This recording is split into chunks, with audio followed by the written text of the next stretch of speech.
Bien, alors vous avez été hardi, curieux ou imprudent au milieu de tant de soignants d'inviter un philosophe qui se sent perdu comme une aiguille dans une botte de foin. Et mais j'espère que vous allez quand même finir par me trouver.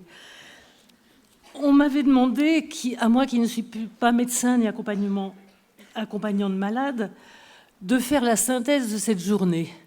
Tâche impossible. En exprimant ce que j'ai acquis, ce que j'ai appris, à quoi ça m'a fait penser et mes doutes. Alors j'ai appris beaucoup, mais je ne comprends rien à vos acronymes. Alors j'ai fini par comprendre que HAD, ça doit vouloir dire hospitalisation à domicile, mais les autres, c'est vraiment pas possible. Je vais donc un peu jouer le Huron de service. Le Huron, vous savez, c'est l'Indien d'Amérique qui arrive en Europe et qui dit « mais le roi est nu ». J'ai beaucoup entendu parler de mort, de temps ou plutôt de durée, de tension entre Eros et Thanatos, d'anticipation, de complémentarité des compétences. Eh bien, je vais essayer de reprendre tout ça parce que ça faisait écho à ce que j'avais préparé. Du point de vue, si j'ai bien compris une intervention ce matin, d'un patient, moi, incurable, chronique, mais qui va bien, hein, et philosophe. Les échanges précédents ont insisté sur le soin, qu'il faut envisager autant du côté de la sollicitude que de la thérapie, sur l'anticipation de moments difficiles qui doivent rester des moments de vie au sens plein, sur la relation entre le projet de vie et le devoir mourir, et donc aussi sur ce en quoi constitue et ce que signifie une liberté fragile et finie. Je m'attacherai donc à ces trois thèmes, l'être pour la vie, la temporalité et la liberté. On dit souvent que l'homme est le seul vivant qui sache qu'il doit mourir, et que c'est pour ça qu'il a inventé la philosophie. J'en crois rien. Mais ce qui m'importe, c'est la façon dont on considérera le rapport que chacun de nous entretient avec ce savoir occulté qu'on doit mourir. Car comme disait Jacques Madol, je sais que je dois mourir, mais je ne le crois pas. Envisager sa mort n'est pas une pensée agréable, et donc la plupart du temps, on la refoulera. Pascal le disait très bien, les hommes, n'ayant pu guérir la mort, la misère, l'ignorance, ils se sont avisés pour se rendre heureux de n'y point penser. À défaut de pouvoir guérir la mort, suffit-il de n'y point penser? L'homme vivant n'est ni un objet ni un organisme. C'est un être de relation. Relation organique et psychique avec sa mère, in utero, relation affective avec ceux qui se chargent de lui dans la petite enfance, avec son environnement, sa famille, ses amis, ses adversaires, tout au long de sa vie. Relation professionnelle dans la vie de travail. Les philosophes expriment cela par trois expressions. C'est un être dans, c'est un être avec, c'est un être pour. C'est un être dans, DANS, dans un environnement physique, sain ou pollué, paisible ou belliqueux, misérable ou prospère, cultivé ou inculte. Ce milieu de vie, affectif autant que physique, le conditionne et le dispose à être inquiet ou confiant dans ses ressources et ses capacités. Il était plus facile à chacun de nous d'être confiant dans l'avenir quand la guerre ne frappait pas l'Europe et qu'on pouvait considérer que les progrès techniques et médicaux résoudraient les problèmes de l'énergie, des épidémies, etc., que la nature surabondait de ressources disponibles, qu'aujourd'hui était meilleure qu'hier et qu'on finirait toujours par trouver une solution. Ces dernières années nous ont montré que nous vivons dans un monde fragile et fini. L'homme est aussi un être avec, qui ne saurait vivre seul, qui ne peut subvenir seul à ses besoins vitaux, qui a besoin d'autrui et de la société. Pas seulement pour survivre, mais pour vivre une vie bonne, avec et pour autrui, dans des institutions justes, pour reprendre la formule de Paul Ricoeur. Dès avant sa naissance, il entre en relation avec sa mère, qui l'attend ou le dénie, qui lui offre son prénom ou en parle de manière impersonnelle, le bébé, qui se soucie de lui et de son bien-être autant que du sien propre. De sa naissance à sa mort, il vit avec et pour autrui, sous la forme de ses proches, de ceux qu'il aime et qu'il aime, mais aussi des institutions, de ses maîtres, de ceux qui l'éduquent, avec une grande diversité de formes, de relations, bienveillantes ou hostiles, stimulantes ou répressives, aimantes ou indifférentes, qui favorisent aussi bien la reconnaissance et l'estime de soi, conditions nécessaires de l'amour de soi, ou bien le mépris et la mésestime de soi. C'est enfin un être pour, un être d'anticipation et de projet, capable de faire des promesses et de les tenir, de se souvenir et d'espérer. Quel rapport avec la maladie incurable ? Eh bien, la manière d'envisager la mort comme terme ou comme horizon. À Spinoza, qui disait que la philosophie est une méditation non de la mort, mais de la vie, Heidegger répondait que l'homme se définit comme l'être pour la mort, parce qu'il sait qu'il doit mourir, alors que l'animal ou le très jeune enfant n'en sait rien.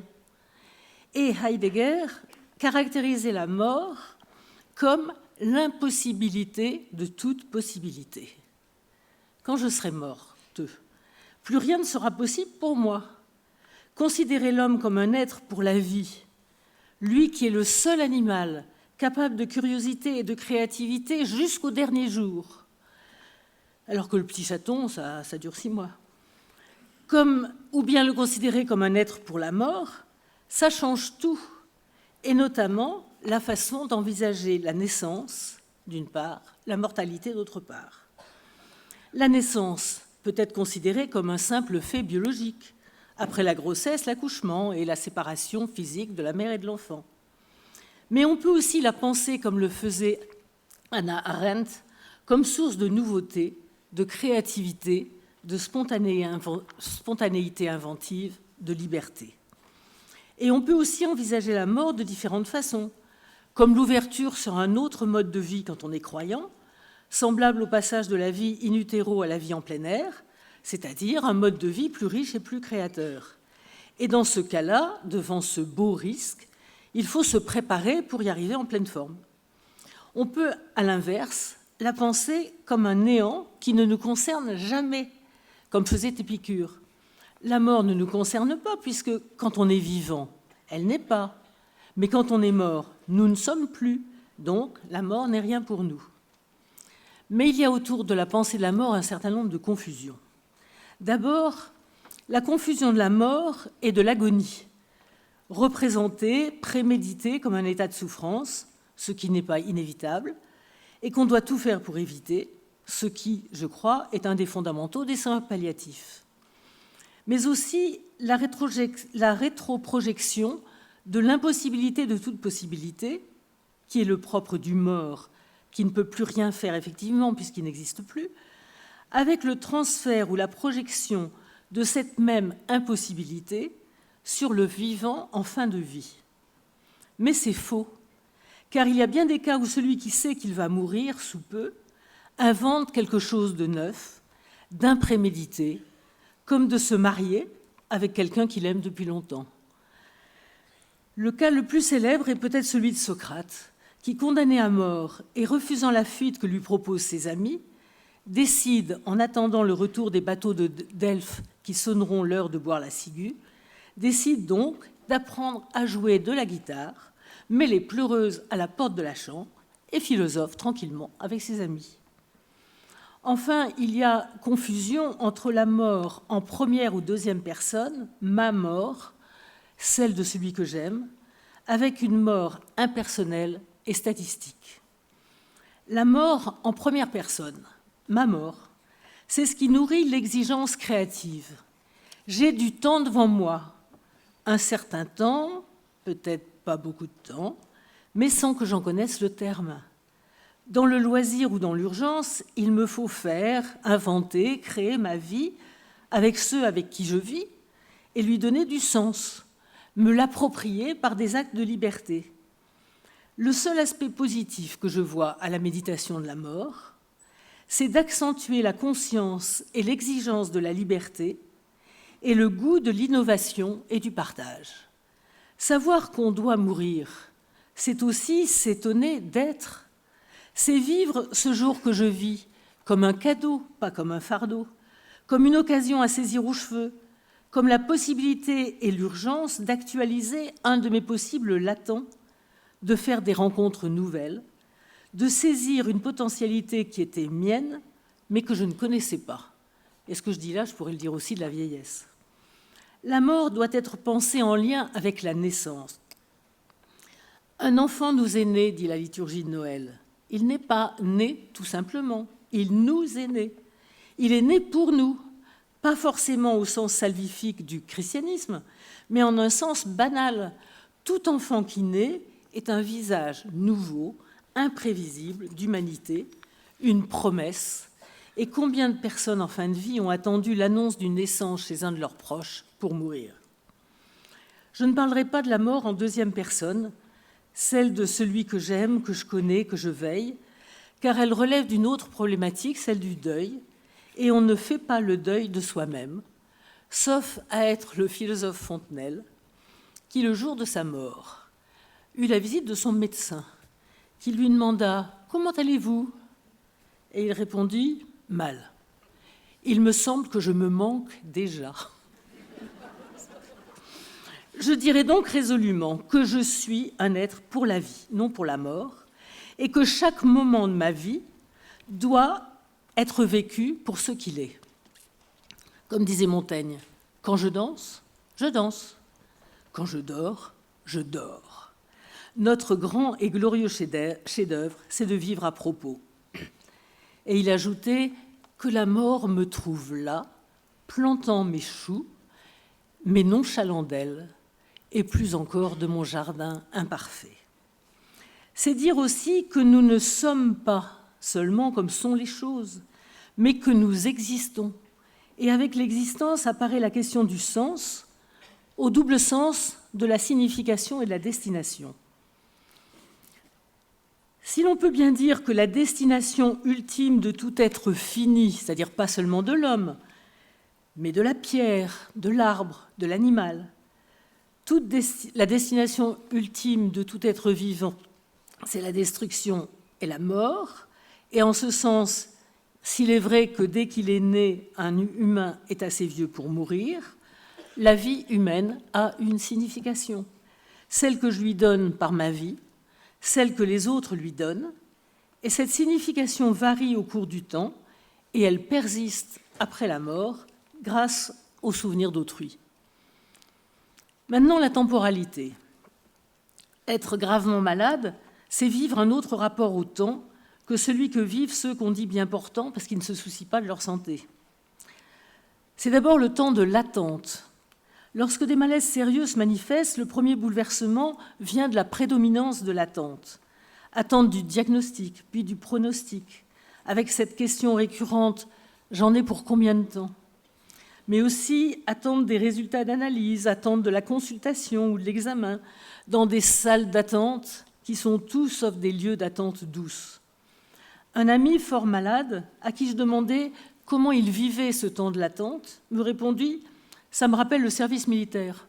On attend tout le temps sans savoir ce qu'on attend et ce qui va se passer. Ordre, contre-ordre, libération.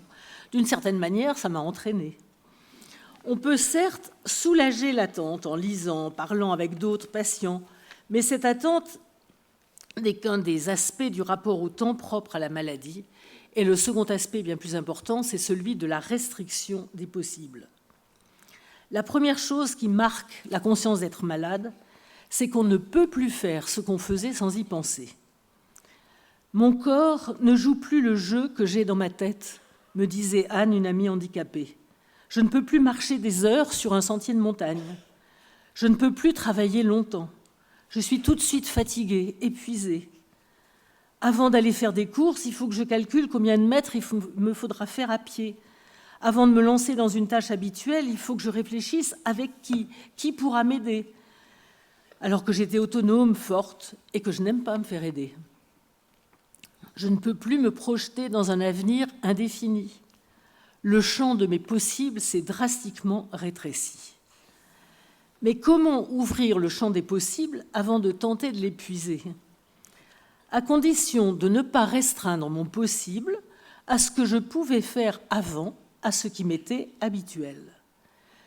Mon possible s'est recouvert de brume, et d'autant plus que si je sais que mon avenir est limité, cela se double de l'incertitude de l'heure de la fin. L'incertitude de l'heure est pourtant à la fois une source d'inquiétude et une force. C'est parce que nous ne savons pas quand nous mourrons que nous pouvons garder un avenir ouvert, faire des projets, mener à bien des tâches. Si nous disposions d'un temps indéfini, nous n'aurions bientôt plus le goût à rien commencer, comme l'a montré Simone de Beauvoir dans son roman « Tous les hommes sont mortels ». Et c'est là même le fondement de l'espérance médicale. Tout homme qui est en vie peut voir sa vie prolongée. Cela ne signifie pas qu'elle doive l'être, bien sûr, mais cela implique que la mort est à la fois nécessaire, au sens d'inévitable, qu'elle ne peut pas ne pas arriver un jour, mais qu'elle est aussi contingente, au sens où, sans absurdité manifeste, elle peut arriver maintenant ou plus tard, ici ou ailleurs.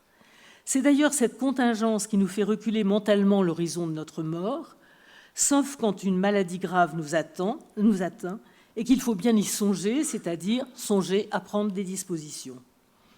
Vivre et se penser dans l'horizon de la mort, cela requiert une attitude mentale pas toujours valorisée, l'anticipation. L'anticipation est peu pratiquée de nos jours, même si on parle de directive anticipée, et elle a souvent mauvaise presse. La publicité, les réseaux sociaux, où chacun se montre sous son meilleur jour, et bien des discours publics font l'apologie de la jouissance immédiate du temps présent. Enjoy, profite, prends du bon temps. Ces injonctions sont le fait de sociétés riches. Elles ne sont pas le fait de sociétés très rudimentaires et très pauvres qui prévoient l'hiver en été, qui se réjouissent des premières fleurs à la fin de l'hiver qui annoncent le printemps, mais qui n'anticipent pas. Et je pense ici aux gardiens de yak du Bhoutan, comme l'a montré le très beau film d'un homme du Bhoutan, L'école au bout du monde, que j'espère vous avez vu. On la rencontre, l'anticipation, plutôt chez des patrons qui anticipent les mouvements de la bourse ou les mouvements de grève, des cadres qui organisent le travail d'autrui, encore que bien peu ait anticipé ce nouveau rapport au travail qu'a engendré l'épidémie de Covid. C'est pourtant une démarche rationnelle qui prend en compte le rapport causal et qui sait envisager une pluralité de faits possibles qui feraient éclater le schéma habituel de comportement. Anticiper, ce n'est pas seulement prévoir, c'est imaginer divers possibles, plus ou moins probables, qu'il s'agisse d'événements, de situations, de rencontres, et réfléchir rationnellement aux moyens qui permettent de les optimiser. La prévision n'est pas romanesque. Il n'y a pas de roman de prévision. Il y a des rapports. Mais il y a des romans d'anticipation qui envisagent différents mondes possibles, des romans de fiction, pure fiction, car l'anticipation implique toujours une part d'imagination, et notamment celle de possibles imprévus. Cette démarche peut-elle s'appliquer à des maladies invalidantes, mais non immédiatement létales ? Et c'est la question des soins palliatifs anticipés précoces. Que signifie précoce dans soins palliatifs précoces ?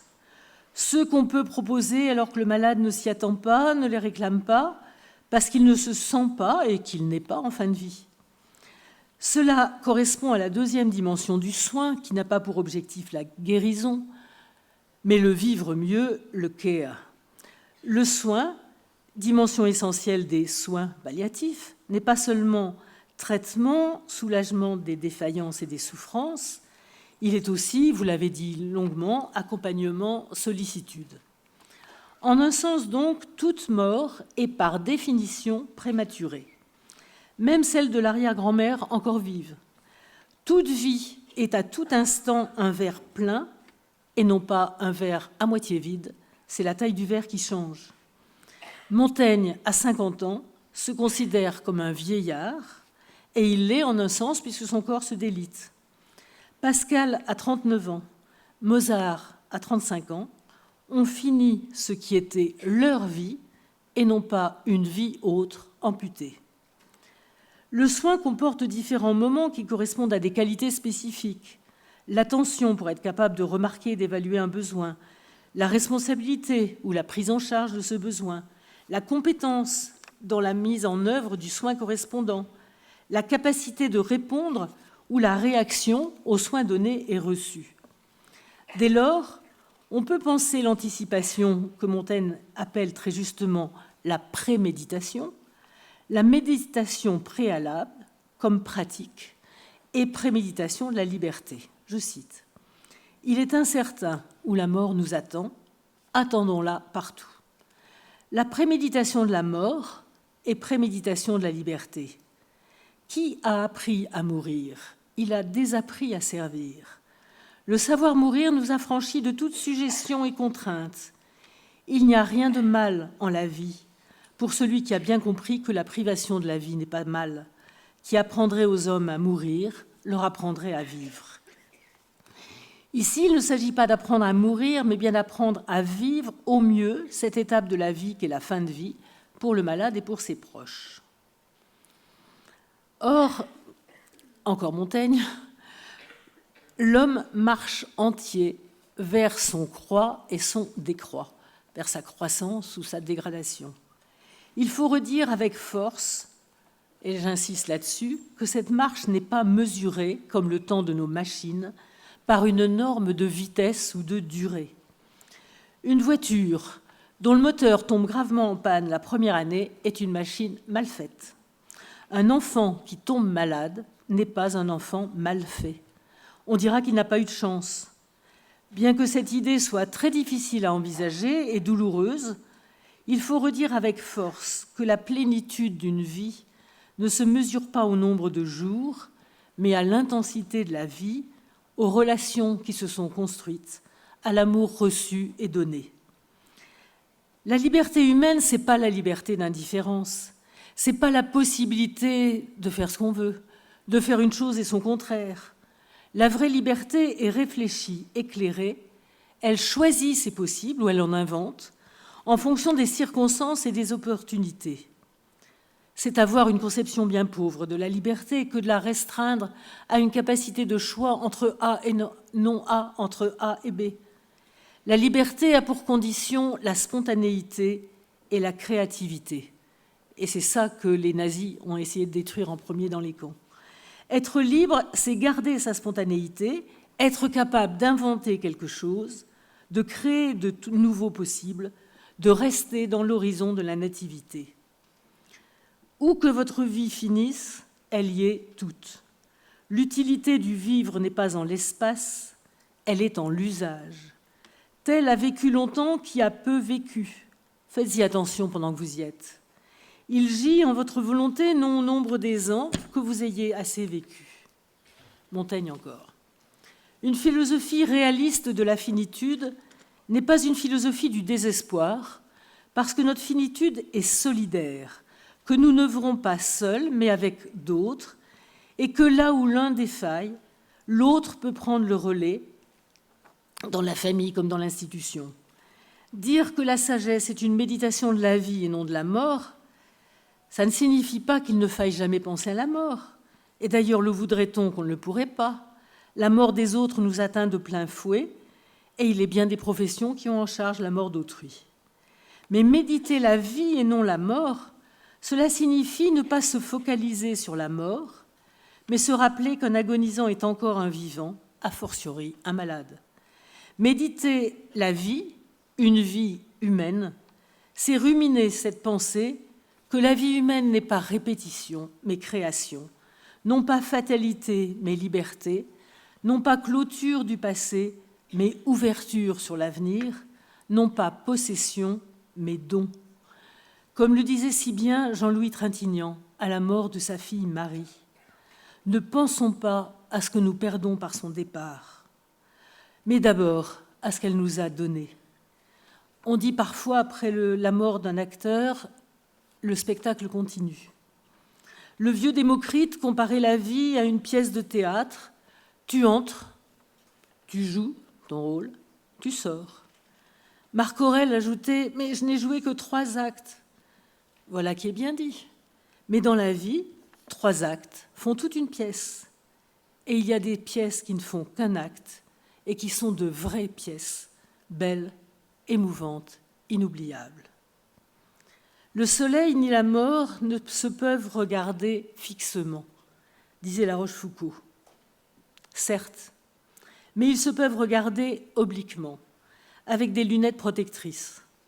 Reconnaître la fragilité, la précarité, la finitude de notre existence, les pallier autant que faire se peut par des soins adaptés, c'est cela, apprivoiser la mort. Un des aspects essentiels des soins palliatifs, à mon sens, bien que je les connaisse que de seconde main, qu'ils soient précoces ou tardifs, ce n'est pas seulement de soulager la douleur et d'assurer l'accompagnement, c'est d'ouvrir un espace de possible, c'est de permettre d'exercer sa créativité, c'est de faciliter au maximum les relations aimantes, et c'est ce que je vous souhaite de pouvoir faire.